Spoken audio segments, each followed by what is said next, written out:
When I put up a no trespassing sign, my neighbor lost his mind. He started stalking me, showing up at my job, taking pictures through my windows. My own sister lied to police, saying I was causing drama. I didn't fight back, I built a legal bomb. When he violated the restraining order and was arrested, the charges kept piling up. Now he's facing 22 years in prison, and my sister's facing charges for obstruction of justice. 2 years ago, I bought a modest ranch-style house in Centerville, Ohio. Nothing fancy. Just something I could afford after my divorce. A fixer-upper. A fresh start for me and my dog, Buddy.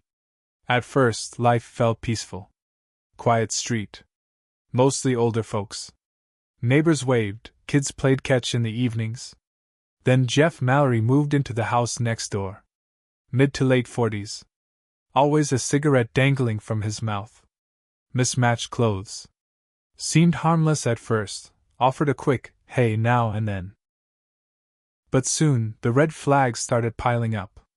Little things, he'd mow right up to my house and leave grass all over my walkway.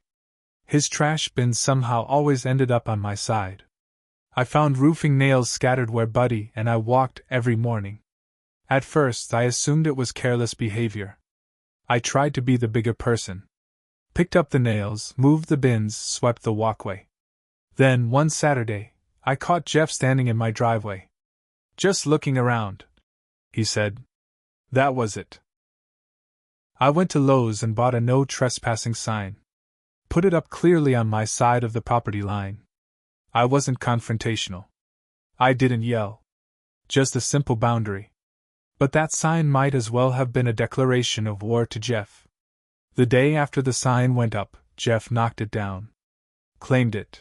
Fell over in the wind. I reinstalled it. That's when things spiraled. Jeff started parking his old Chevy S10 facing my house at night. Lights off. Just sitting there, engine running. I'd see camera flashes through my windows at random times. Once, I came home to find my back gate wide open. Buddy was safe inside, but someone had clearly tried to lure him out. I called the police multiple times. Officers came out, but Jeff always had some excuse. Public street. Didn't realize he crossed the line. No harm done. Each report was logged. But no direct threats meant no real action. Then my own sister, Megan, entered the picture. Megan and I weren't close, but family is family, right? When I vented to her about Jeff, she brushed it off. You're overreacting. Maybe he's just lonely. A few weeks later, Megan started hanging out with Jeff. I didn't know how it started. Maybe they bonded at the local bar. Maybe Jeff manipulated her.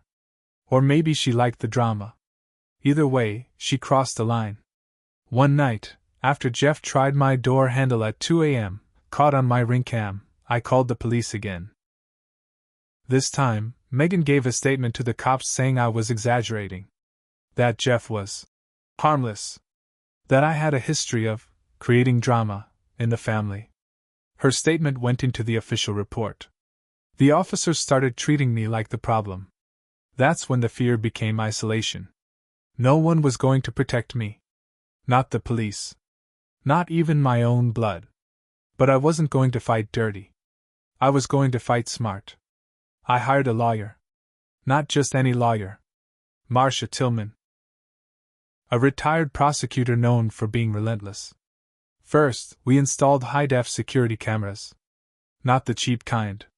Cameras with night vision, wide angles, and data backups to the cloud and a hidden hard drive.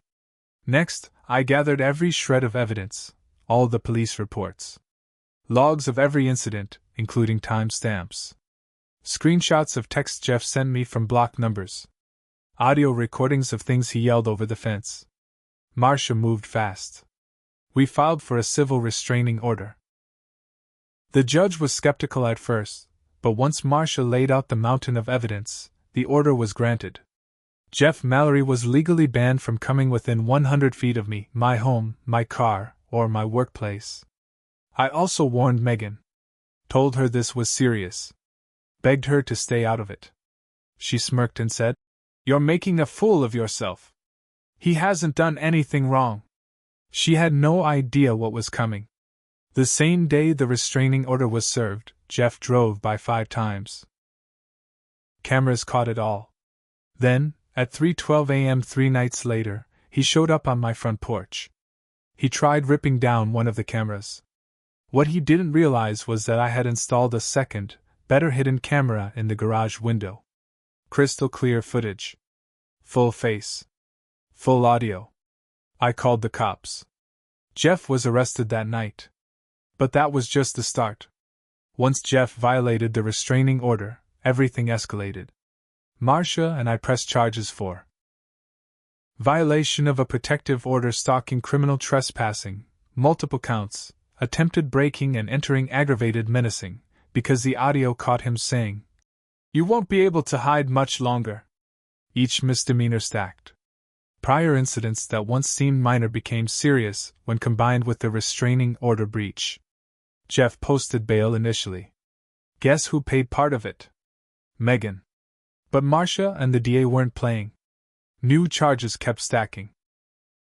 Under Ohio law, multiple related offenses can snowball fast, especially when they show a pattern of harassment escalating to threats and violence. The grand jury indicted Jeff. If convicted, he's facing up to 22 years. Megan's loyalty to Jeff didn't stop at lying to police. A forensic tech found text messages between her and Jeff. "We'll make her look crazy. She'll have to move or snap." That's obstruction of justice and conspiracy to commit perjury. The DA filed charges against her too. When she got served, Megan called me sobbing. "I didn't mean for it to go this far." I didn't pick up. She made her choice. Jeff is locked up. His bail was revoked after he tried contacting me from a contraband phone, another felony added. His trial is in 3 months. Megan's lawyer is begging the DA for a plea deal. The DA might offer one, but it won't be gentle. If Jeff had just respected my boundary, none of this would have happened. If Megan had just stayed out of it, she wouldn't be facing charges. But they thought they could scare me into backing down. They thought I'd either fold or explode in anger, giving them leverage. Instead, I'd built a legal bomb and waited. Now, they're the ones watching their lives burn down. I wish that was where it ended. But when you corner desperate people, they get reckless. While Jeff sat in jail awaiting trial, Megan didn't stop. I started noticing new things. A black Ford Focus started following me to work. I'd come out of the grocery store and find long scratches down the side of my car. My mailbox was smashed. Twice. The cameras didn't catch anyone directly this time. Whoever was doing it knew where the blind spots were. But I had my suspicions. One night, as I was reviewing camera footage again, a text came in. Blocked number. "You're not safe. The courts can't protect you forever." My stomach dropped. I forwarded the text to Marcia. She moved fast. Subpoenaed my cell records and the text logs. Big mistake on their part. The text traced back to a burner phone purchased at a Walmart in Miamisburg. The CCTV footage from Walmart showed Megan buying that phone. She tried to say it wasn't her. Said she lost it, or sold it. Didn't matter. The phone was active for only 2 numbers, mine and Jeff's brother, Todd Mallory. That opened up a new conspiracy charge against Megan and dragged Todd into the investigation. Now, what started as simple harassment turned into organized intimidation of a protected witness, a serious federal-level offense. Marcia worked with the DA and the U.S. Attorney's Office. The grand jury added new counts: conspiracy to intimidate a witness, Megan and Todd, use of electronic communications to harass, tampering with evidence. When Megan tried to erase text from her iCloud backup, Jeff's lawyer filed motion after motion to dismiss charges. All were denied. Megan changed her tune. She offered to testify against Jeff and Todd in exchange for a reduced sentence. Tried to paint herself as a victim. Said Jeff manipulated her. Claimed she only bought the burner phone because Jeff threatened to hurt her if she didn't. Problem was, the texts and footage didn't support her story. I didn't have to do anything at this point.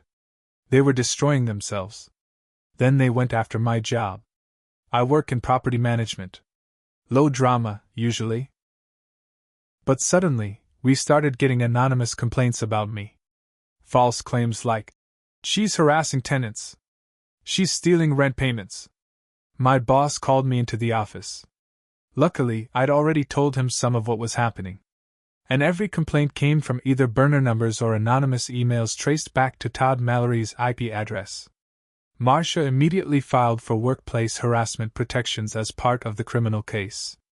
Todd? Arrested. New federal charge added, cyberstalking. By this point, Jeff was cut off from everyone. Jail phone access revoked. Megan was out on bond but under strict monitoring. Todd? Denied bond after trying to delete his social media accounts and shred old phone bills. The police also served search warrants at Todd's home and Megan's apartment. Guess what they found? A notebook in Todd's handwriting with my address, work schedule, and notes about accidental property damage. Megan's laptop containing drafts of fake harassment reports they'd planned to send to my HOA and employer. Now, the state's case isn't just about Jeff anymore. It's about a family conspiracy to terrorize a private citizen who stood up for herself. Jeff is facing 22 years. Todd up to 12. Megan up to 10 unless she flips on them, but her cooperation is weak so far. The DA has called this one of the most extreme neighbor harassment cases in Ohio history. My trial prep meetings with Marcia are weekly now. I'm not afraid anymore. But I'm angry. And I'm ready.